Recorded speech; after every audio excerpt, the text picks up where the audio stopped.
উর্বর মাটির কোলে পাশাপাশি পড়েছিল দুটি ক্ষুদ্র বীজ।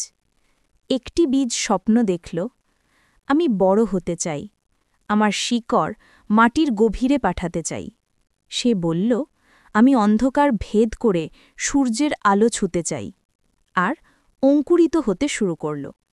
কিন্তু অন্য বীজটি ভয় পেয়ে গেল। মাটির নিচে কে জানে কি বিপদ লুকিয়ে আছে।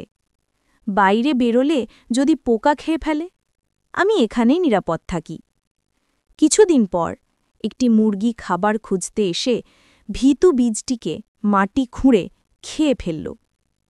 জীবনের নির্মম সত্য হল, যারা ঝুঁকি নিতে ভয় পায়, জীবন তাদের গ্রাস করে ফেলে। আর যারা সাহস করে অন্ধকার ভেদ করে, তারাই কেবল আলোর দেখা পায়। আপনার কমফর্ট জোন আসলে একটি সুন্দর খাঁচা, যেখানে কোনো উন্নতি নেই। তাই ভয়কে জয় করুন, আজই শুরু করুন, কারণ সাফল্য আপনার জন্য অপেক্ষা করছে।